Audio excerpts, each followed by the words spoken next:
Olá, eu sou Rodrigo Durão e esse é o BDF Entrevista. Hoje vamos falar de punk rock. Está aqui comigo uma das maiores lendas do punk rock brasileiro, Clemente Tadeu, dos Inocentes, Plebe Rude também, uma das maiores lendas do punk rock brasileiro. Prazer estar falando contigo, O Clemente. prazer é meu, Durão. É nóis, tamo junto aí. Clemente, já começo te perguntando.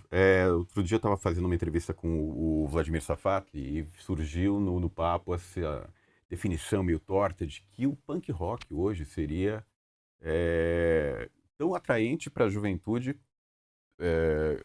a extrema-direita seria hoje tão atraente para a juventude como foi o punk rock no passado.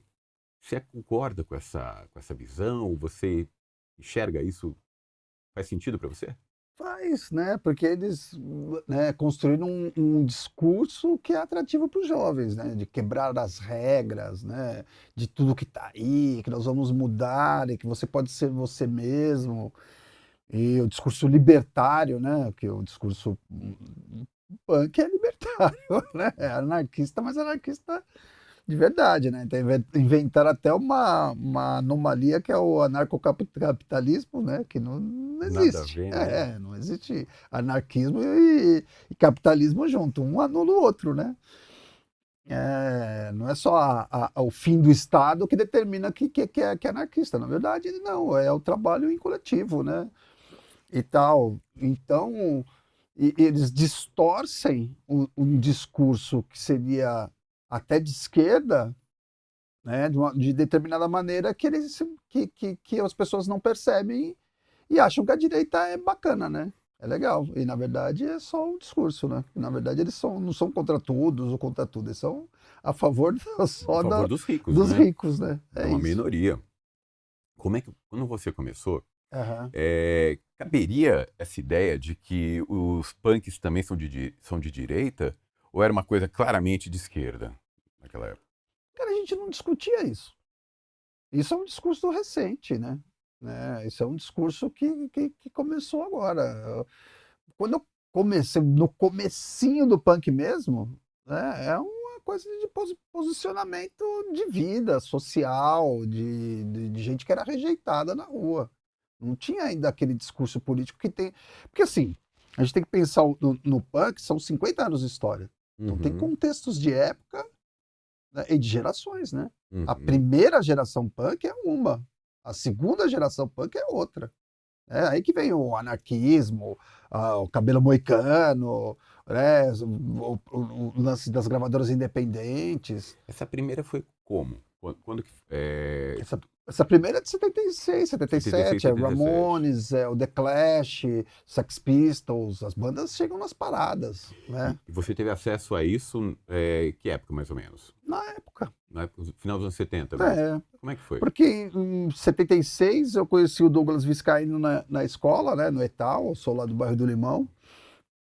E aí a gente acabou conhecendo o pessoal da a turma da Vila Carolina, Uhum. né? Que é um pessoal roqueiro e tal. Mas eles curtiam o rock. Eles não gostavam do rock que fazia sucesso na época. Tava na moda. Era uma coisa mais Que era progressiva, uma coisa mais progressiva, era o Led Led Zeppelin, Black Zeppelin, Sabbath e hippie, né? tal. Mas assim, as pessoas.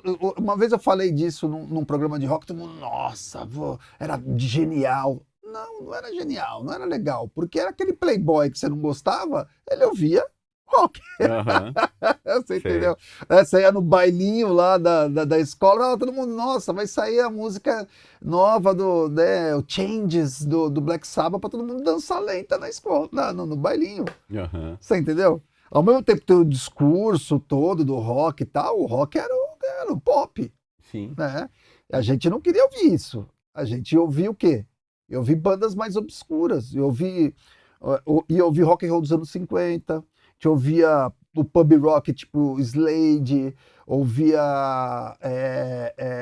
Dr. Feelgood, Stooges, New York Dolls, né, MC5. O paralelo no Brasil, a gente gostava de Made in Brasil. Made in Brasil? É, Caramba. porque o Made in Brasil seria o que era o New York Dolls, né? Era parecido também, né? Exato, a gente não ouve Maquiagem, 14 né? bis, eu não ouvi. Você entendeu? É. E era louco por como hoje eu entendo uma Aham. pessoa mais novo chegar e falar, nossa, mas Led Zeppelin e Black Sabbath era muito legal, tal. Exato. Mas foi só recentemente que as coisas foram todas aceitas dentro de do mesmo saco, né? Tinha Exato. muita divisão antes. Ou você gostava É, de uma coisa ou de outra, né? até porque a gente era aquele garoto, os garotos da rua ali, aquele molecada que trampava, né? Trampava de office boy, que Aham. era a base da classe trabalhadora ali, né? A Sim. gente não queria saber, nossa, o avião do Led Zeppelin. Dane-se. É. Como hoje, os caras, nossa, porque o Iron Maiden, né? O cara pilota um avião. Dane-se. Não é É, isso não. que é o meu, né? Que é o meu barato no rock. E outra, não é um rock só. São vários rocks. Assim como também não é um punk só. Sim, Você sim, sim. entendeu? Ele é plural. Né? E cada banda tem um posicionamento, representa uma coisa, tem um discurso. Né? Não é um discurso homogêneo, todo mundo é igual, pegou a cartilha, nossa, o rock é isso. Não. Você tem um favorito? Desses daí do começo, entre Eu gosto de Stooges, estúdios? gosto de MC5, então que tinha um posicionamento político muito forte Uhum. e tal, foram todos em cana, né?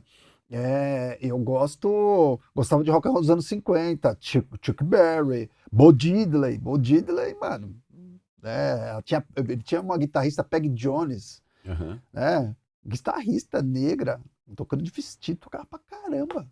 Cara, aí você vê um vídeo do The Cramps, né? A Poison Ivy tocando, com um vestido igual, dançando igual. Era muito Ela legal, mamou né? numa fonte, era muito legal. E a Peg Jones era precursora. Então, essas coisas que me fizeram gostar de rock, né? Eu queria ser o Chuck Berry, não queria ser o cara do Led Zeppelin, até porque não tem nada a ver comigo. Sim, sim. E como é que era para vocês acharem música nessa época? Tudo era difícil, não tinha importação de disco, era Era tudo importação de complicado, né? disco, né? Era importação de disco. Essa turma, a turma da Vila Carolina, ah, cara, os caras compravam disco importado, todo mundo tinha disco importado.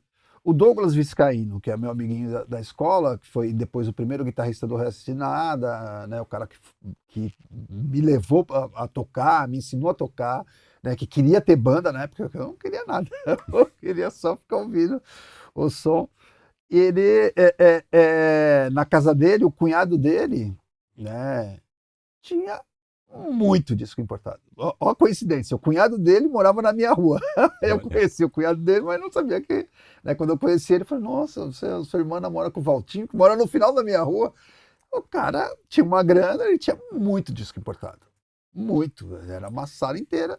Então, eu e o Douglas, os molequinhos de 13, 14 anos, passamos um ano ouvindo tudo que é coisa esquisita do rock diferente e tudo assim, tá ali na estante, tem um Blue Shear aí. Blue Shear. É, que escola. é, era, mano, Numa época sem internet, o pessoal não tem nem ideia do tesouro que não, era isso, né? não, era muita coisa estranha, assim, e que normalmente um roqueiro comum, eu tinha uns amigos que eram um roqueiro comum, o cara tinha a coleção do Led Zeppelin, a coleção do Black Sabbath, sabe aquelas coisas? O Uhum. Queen, né? A última vez que eu vi Queen foi em 75. Aliás, o show deles aqui foi um marco, né? Foi um Foi uma marco. coisa. Não vinha muita banda aqui, Não, né? então, o show do Queen foi lá e eu fui pra cá, porque não tinha nada a ver. Cara, tinha muito preconceito contra punk, não tinha? Nessa época. Tinha, né? Tomava geral, apanhava da PM, era mal Ah, visto. é que nem a Rita Lee falava, né? Roqueiro brasileiro tem cara de bandido, né? E mais naquela época ainda, né? Porque o Sim. punk era um roqueiro radical, assim, mais bandido É, ainda, né? e radical em todos os sentidos, né? Em, em, em ser aquele roqueiro de verdade, não o roqueiro de final de semana, Exato. Eu né? lembro, cara, eu era moleque, eu vi uma matéria no Fantástico, que eu até revi recentemente, Sim. e foi a matéria que fez o punk bombar de alguma maneira ali e tal. 13 minutos de reportagem, extremamente sensacionalista. Ah, então foi a matéria que detonou a gente. Detonou, cara. Que a Detonou. Apresentou os É, punks como uns animais, assim, exatamente. umas seres incontroláveis, né? Foi como é que fala? O contragolpe do sistema, né? Mas ao mesmo tempo, assim, eu te pergunto mesmo, como é que isso foi pra vocês na época ser retratados assim no Fantástico, que era rede nacional, o programa mais visto? Teve um lado positivo? Atraiu muito mais gente, atraiu Não, mais. pelo contrário, né? Ferrou, fechou as portas. É Teve gente mesmo? que na segunda-feira foi mandada embora, né? Do trampo. Caramba, É, cara. a partir dali a gente não conseguia mais espaço para tocar.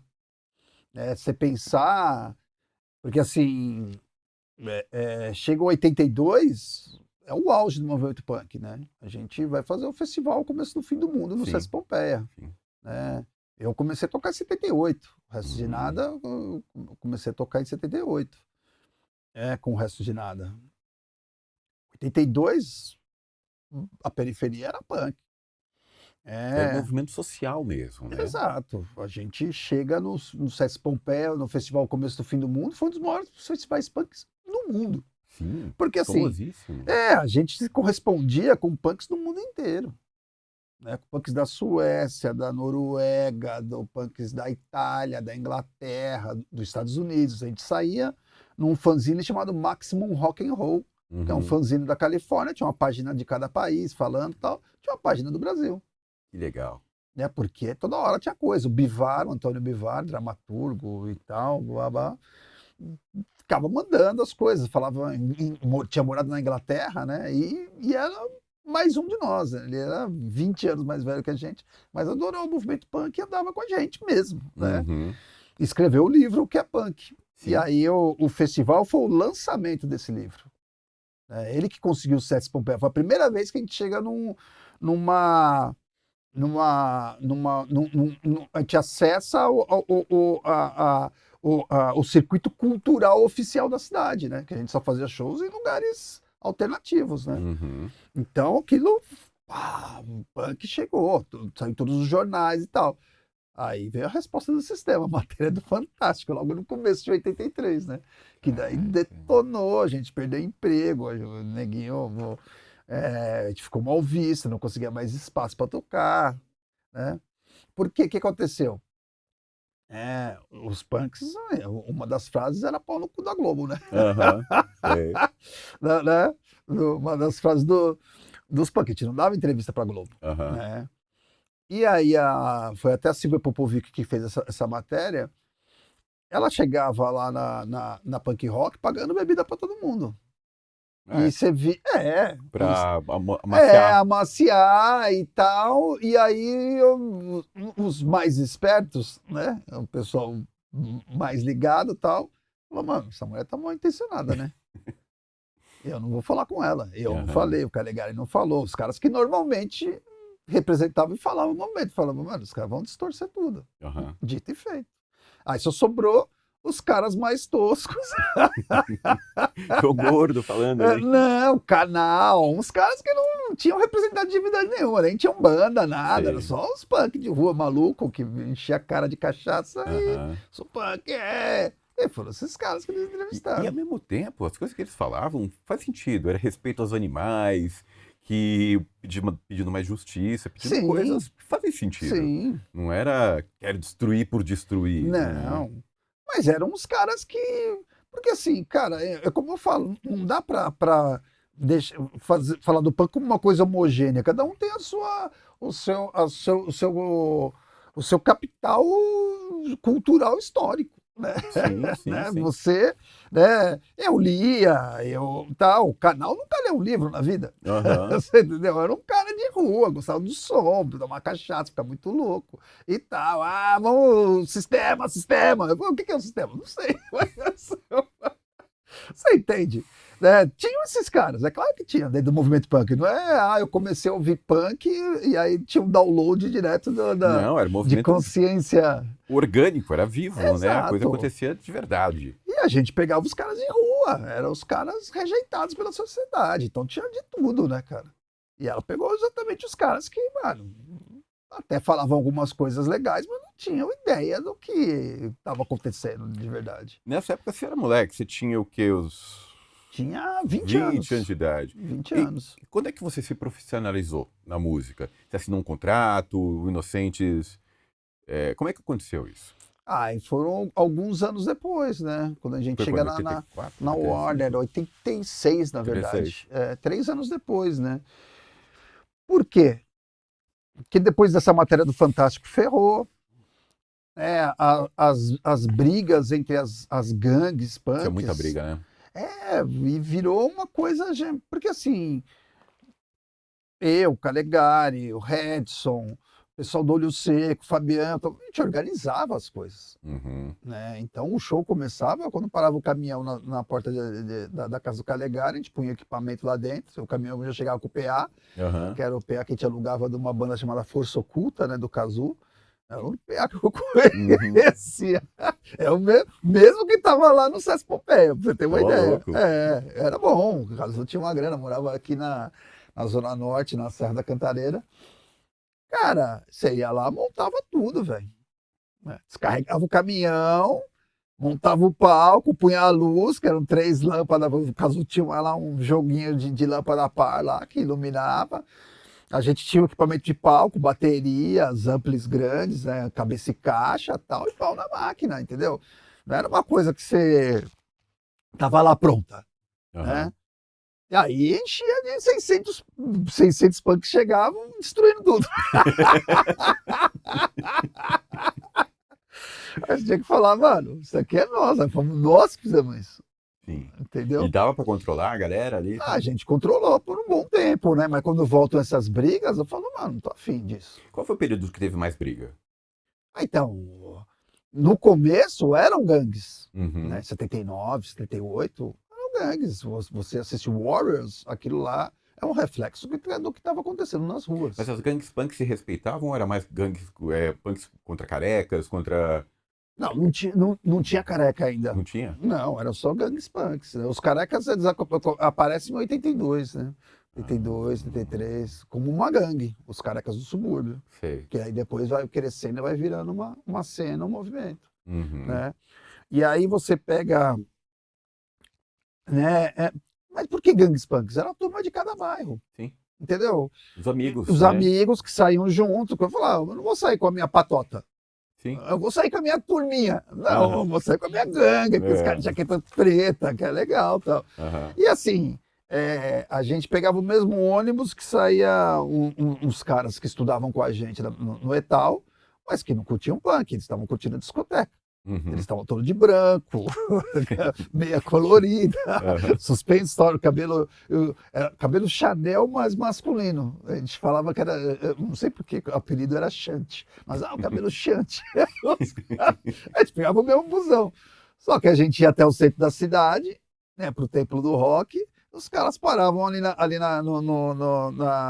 na freguesia, no Clube Nacional, e iam lá dançar discoteca.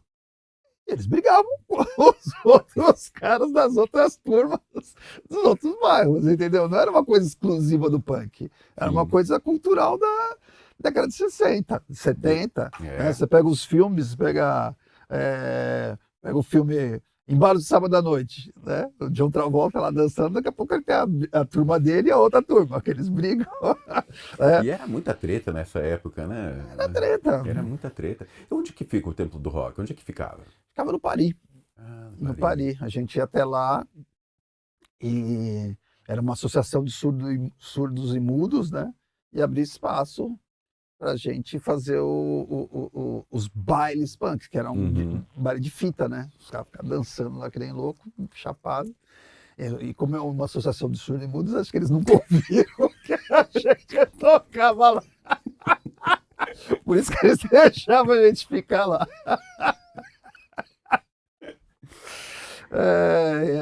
Aqui no centro vocês tocavam? Tinha um lugar para tocar aqui no centro? Cara, tinha o Teatro Luz Brasileiro, que era ali na Rua da Graça. Sei. Né? O próprio Templo, o Inocente chegou a fazer um show lá, mas foi ruim, porque o equipamento era muito ruim. Mas a gente tentou, né? E tal. A gente fazia muitos shows em associações de bairro, né? Sei. E nessa época, tô falando já quando vocês começaram, assinaram, tal, era o boom do rock brasileiro, né? O rock brasileiro Sim, tinha essa pegada meio punk ali, o pessoal de sim, região urbana, né? A própria sim. plebe. Tinha essa pegada punk, mais ou menos. Vocês eram punk mais, né? É aquela coisa do seu histórico pessoal, né? É. Né? E cada Então, um fazia do seu jeito também, né? e cada um via o punk de uma maneira. Até porque o punk tinha vários vieses, Sim, né? sim. Né? Então, se você pega Blonde, a gente era uma banda punk. Ou Clash, né? O Com Clash, reggae. com reggae, com um monte de coisa. Você pega. Porque assim, quando a gente fala punk, né, o punk ele foi a porta de entrada para ouvir várias coisas Uhum, diferentes, entendeu? uhum, Eu não ouvia só o punk especificamente, mas eu comprei meu primeiro disco do The Cramps em 79, uhum. 80, 1980. O meu primeiro disco do The Cure em 79, porque tinha ouvia tudo que era alternativo, Sim. né? Então essa primeira geração o punk era muito plural, era muito, porque não estava definido sonoramente, isso é punk, sabe? Aham. Ah, faz assim, o refrão é assim e tal. Não, entendeu? Então, Tinha uma se o que sensação de se. liberdade ali e tal. O Gang Tu- of Four, pô, era Tudo punk. vale. Tudo vale. Eu via Cramps e falava, mano, isso é punk, não é Psychobilly. Aí depois falava, não, isso é Psychobilly. Mas você pegar as bandas Psychobilly depois, nenhuma soa como Cramps. O Aham. Cramps é completamente fora da casinha. É punk. Sei.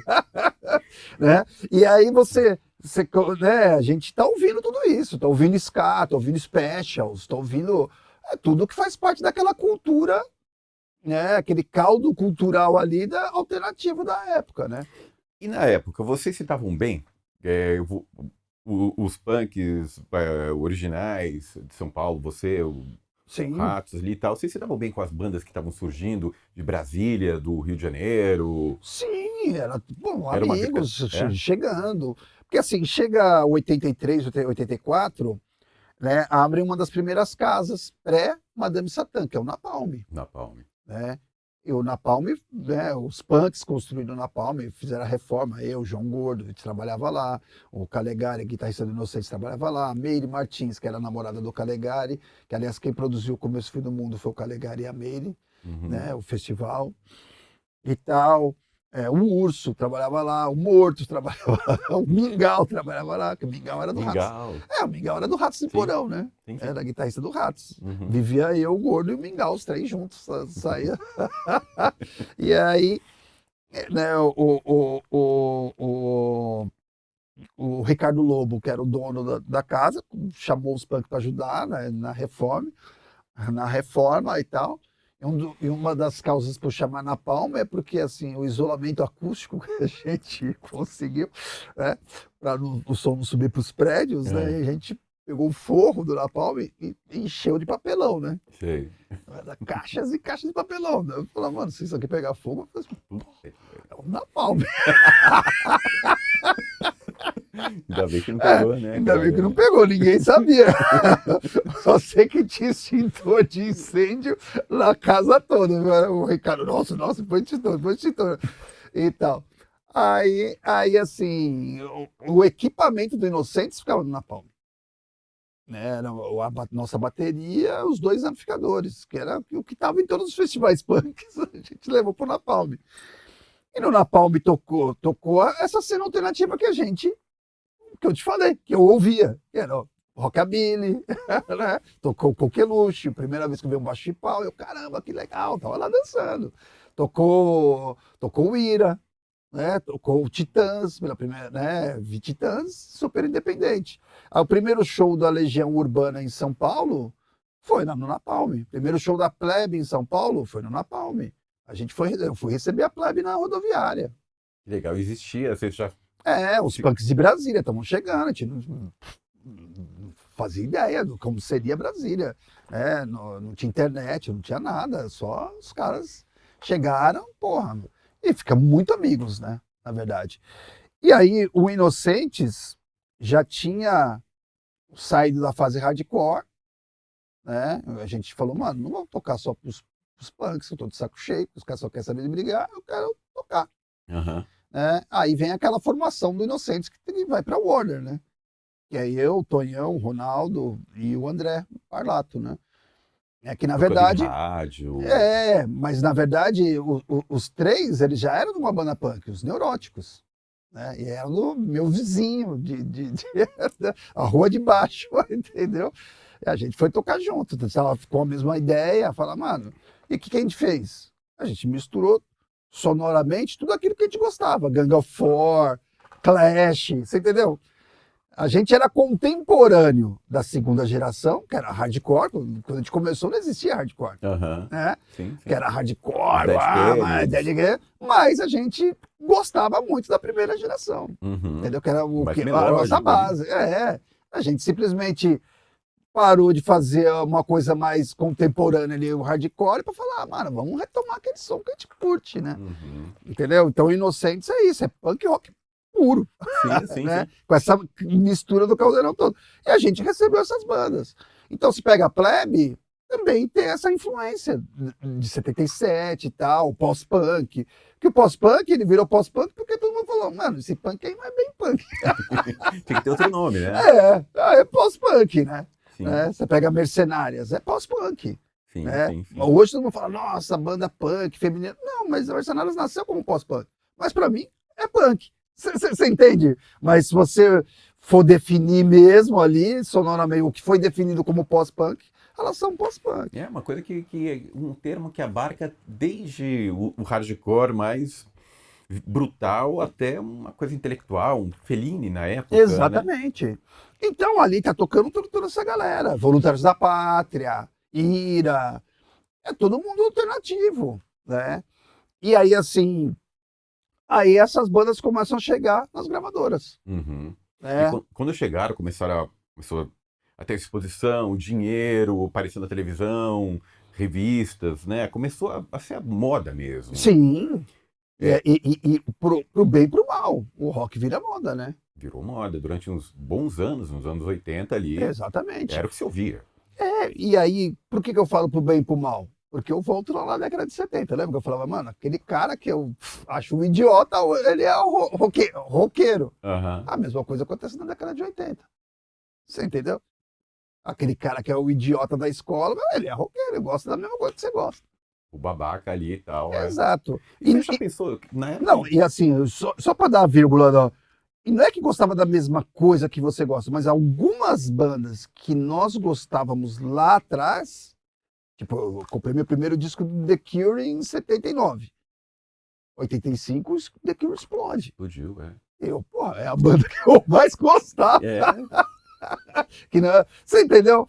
Então você, caralho, né? Eu te ouvia Stray Cats pra caralho, né? Em 81, 82. Daqui a pouco o Stray Cats, pô, tá tocando na rádio. Novela, algumas bandas fazem um crossover, né? Agora, Uhum. algumas bandas mais tecnopop, então a gente já não gostava mesmo. Uhum. Né? Já era o pop da época, não era o que a gente curtia. Entendeu? Mas algumas coisas, aquele mesmo playboy chato que a gente não gostava, curtia também. Porque eram as bandas que saíam do gueto e conseguiam explodir. Circo sem debate. Pô, durava circo, de repente tá todo mundo lá. Dança Homecoming, Garden. E eu, mano, tá tudo certo, né? Eu também tava dançando. Sim, né? sim. Mas não quer dizer que a gente fosse do mesmo posicionamento político, cultural e tudo. O cara era um playboy chato, velho.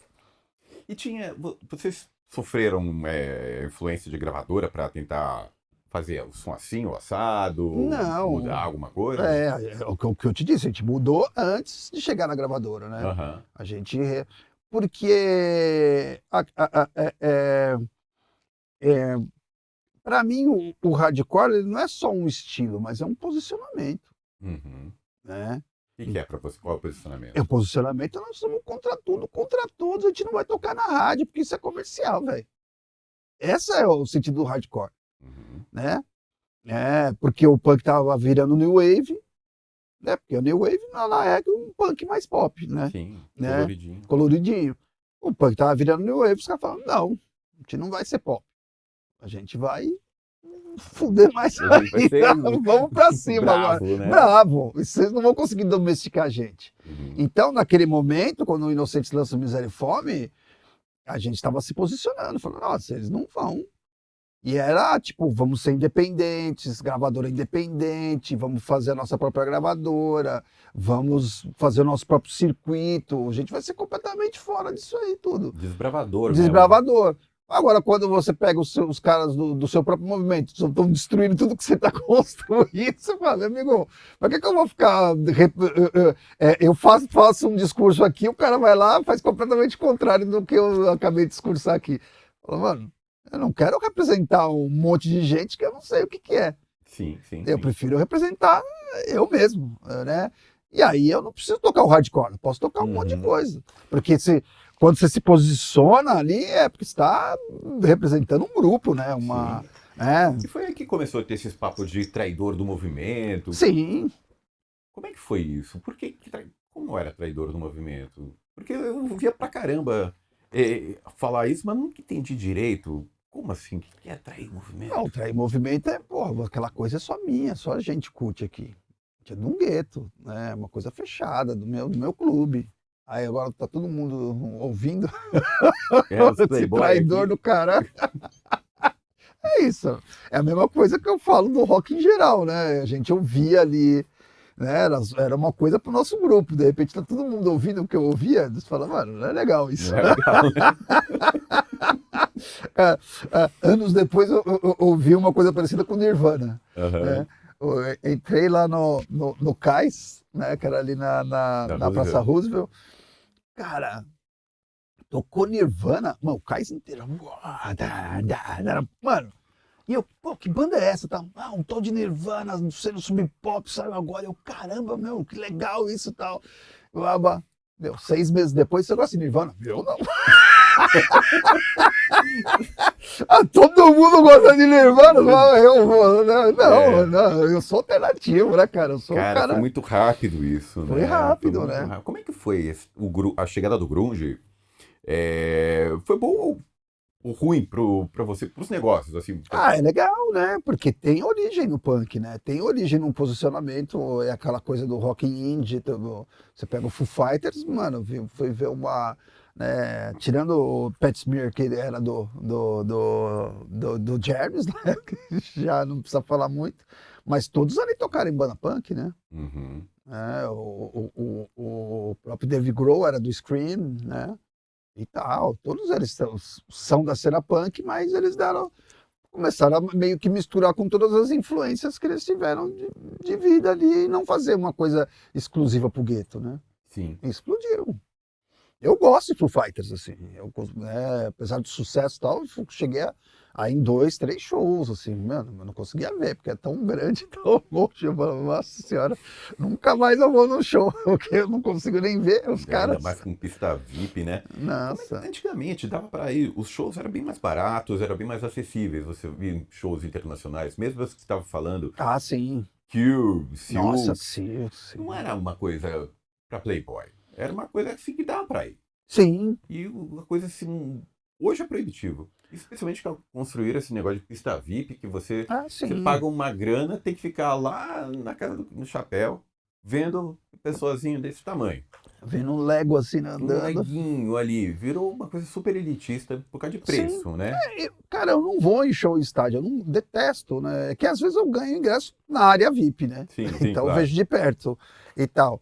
Mas assim, quando eu vejo alguém postando, nossa, o rock está vivo, eu tô aqui nesse estádio vendo Guns N' Roses, eu falo, mano, morreu, né? Acabou.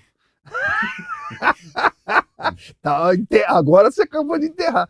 Porque assim, cara, é isso, é proibitivo, né? Você não vê o show, né? A área VIP não tá ali quem gosta da banda. Antes, o cara que conseguia chegar primeiro ali, ficar 15 horas né, Exato, já fiz segurando muito na isso. grade, era o cara fã mesmo, né, É, cara? Agora não, né? O cara que ganha ingresso da empresa de cartão de crédito, o cara o neoliberalismo chegou nos mega shows, né? pois É é. isso, né? E como é que é para você ver? Você veio de um movimento social, um movimento cultural que cresceu, fez você construir uma carreira musical Sim, que tinha toda essa força do rock. sim. o rock se tornou essa coisa corporativa que a gente está falando de pista É, VIP e o Guns N' Roses, todo mundo vai ver banda de 40 anos atrás, ainda tocando. É, ficou mais reacionário. fica, né? Porque o rock não é imune, né? Às narrativas construídas por aí, né? São as pessoas, né? O rock faz parte da sociedade. Se a sociedade está reacionária, o rock também ele não é imune, né? Até porque é aquela coisa que eu te falei, né? A gente esquece que o rock é música. Se ela bate, eu adoro a música. Não quer dizer que eu estou entendendo tudo ali o Sim, cara tá falando. Né? é. Eu tava no show do Roger Waters quando metade da plateia começou. Eu também tava lá. Você tava lá, Tava né? lá no Palmeiras. E o caralho, né, mano? Mas assim, é isso, né? As pessoas gostam da música, né? É a música, assim como o punk. Ah, porque o punk é política, é anarquismo. Não, o punk é música. Tira a música. É que eu fico imaginando, assim, naquela época, se alguém chegasse e falasse, vou defender a ditadura aqui, tomava um couro. Então, mas é porque depois de 2013 para frente, a gente veio sofrendo guerra híbrida, né? E foi se construindo esse discurso, que é uma coisa que está no mundo inteiro, né? 2013 começou ali. Uns amigos meus, eu vi os protestos, uns amigos meus, não, Clemente, é a democracia ainda. Eu falei, mano, tá estranho isso. Isso aí não é coisa da rua. Ah, Black Bloc. Eu nunca vi um Black Bloc na Praça Roosevelt. Você entendeu? Exato, é. Então, Eu nunca de onde tava veio? num bar, mano. Não, coisa plantada. Só que todo mundo embarcou. Aí alguns punks, nossa, você Black Bloc, porque esses caras são foda pra caralho. Quebrar Não, uns bancos aí e tal. exato. né? Mas era já uma coisa pensada, né? As revoluções coloridas estavam acontecendo no Oriente Médio. Eu via o William Vac na Globo. A internet livre, as pessoas se organizam, não precisam de líderes e tal. Mano, isso aí tá Sei. estranho. É. Isso aí tá estranho. Isso aí tá estranho. Ligar para meus amigos. Não, a democracia está rolando. Eu estava escrevendo, eu comecei a escrever o livro com o Marcelo Rubens Paiva, o Meninos em Fúria, e o Marcelo tá estranho. Não, é a democracia. Ligar o Bortolotto Sei. do teatro. O Bortolotto, mano, isso aí. Não, 20 centavos. 20 centavos. Não, eu falei, mano, isso não vai dar. Não está errado. Né? Quem Por diria mais. que ia acabar no Temer e no Bolsonaro? Porque, então. E eu, assim, sem saber o que era guerra híbrida, né? Foi uma percepção que eu via, falava, mano, o discurso tá estranho, tá tudo estranho. Aí começou vermelho, quando foi aquela coisa que eu falei da faculdade, começou vermelho Uhum. ali, quando foi ver, um monte de gente verde e amarelo, traz os É, militares, a bebendo ditadura. detergente, né? Exatamente, né? Então, e, e assim, e a mídia corporativa, né, apoiando tudo isso, né? Então, assim, foi um golpe midiático, né? A Dilma sofreu golpe ali, foi um golpe. A função da guerra híbrida e das revoluções coloridas é trocar de governo, um governo que esteja mais a favor né, Sim. do império. E é isso que aconteceu no Brasil, né? Você acha, olhando assim, você acha que o rock, que começou como uma coisa contestadora, antissistema, capturando as vontades da juventude, se tornou aos poucos, essa coisa reacionária, acomodada dos ricos? Eu, Você eu, acha que tem eu, jeito de. Existe esperança de que isso vai voltar? então, mas é que são, como eu disse antes, são vários rocks. Não é um rock só, Uhum. né? Sim. Entendeu? O rock, a gente às vezes eu vou nos lugares, os caras, nossa, porque o rock e tal. Qual a sua banda preferida? Ah, o Metrô. Não é o mesmo rock. É. Não é o rock que o Inocentes faz, não é o mesmo que o Barão Vermelho faz. Você me entende? Ah, Sim, porque sim, o sim. rock é de esquerda. Não são as mesmas pessoas, não são nas mesmas realidades. Sim. Né? Não é a mesma. Então assim, se dentro do punk já é difícil ter uma coisa homogênea, imagine num estilo musical. Uhum. Você falar como né, uma coisa gigante, como se fosse coisa homogênea ali, ó. Claro. Não é. Mas você sente receio de se posicionar politicamente por causa disso? Porque parte do seu público pode ter virado reaça ali e tal. Sim, eu vou com cuidado, né? Até porque eu tenho 2 personas, né? E hoje eu vivo de música, né? Sim. Eu sou só. Minha atividade é tocar, né? Discotecar e tal, palestra e tal. E eu tenho as bandas que atuam num determinado segmento, né? O Inocentes é punk mesmo, eu sou punk, tudo. Mas eu tenho a persona, o artista, que eu vou em vários lugares, né? Uhum. Entendeu? E que converso com pessoas, né? Tava numa mesa, mano, agora, recente e tal, com um monte de gente que, tipo, não é de direita, mas Aham. não gosto do PT. Tava produzindo um festival, né? Sei. Aí você fala, mano, tá me pagando, eu tenho que receber, tenho que pagar minhas contas. Então, como todo mundo, a gente vive numa sociedade que vai ter que conviver. Claro. Eu vou ter que conviver com essas pessoas, vou ter que conversar com essas pessoas. Eu não consigo viver num mundo que seja só de pessoas que pensam iguais a mim. Sim. Então, vou ali, me posiciono, as pessoas sabem e tudo, mas eu não preciso ficar desenhando toda hora, ficar aquela coisa, nossa, estou aqui lutando, estou aqui. Não preciso. Até porque a minha história já sabe, né? Quem sabe a minha história já sabe que eu tô. Exato. Clemente, só pra gente encerrar um minutinho aqui, como é que anda o coração, hein, cara? Você deu um susto aí, teve uns problemas de saúde, como é que você tá agora? Agora eu tô bem, né? Agora eu tô bem, mas foi realmente bem assim, bem grave, né? Eu tive uma dissecção de aorta lá em Campo Grande, né? Antes de um show da Plebe, né? Tava lá no Araruna Fest, e aí passei mal no camarim, e a minha sorte é que, putz, tinha uma ambulância lá, né?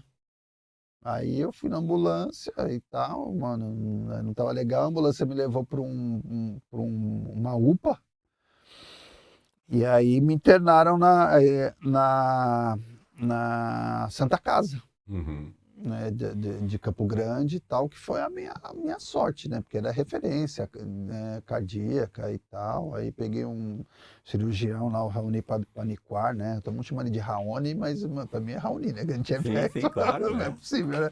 O cara chama Raoni e não é Raoni.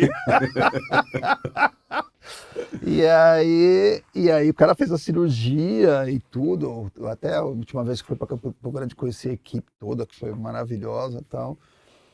Mas e aí, cara, dissecção de aorta é 90% de chance de ir pro saco, né?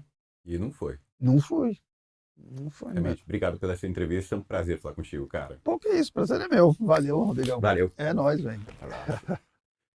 O BDF Entrevista de hoje fica por aqui.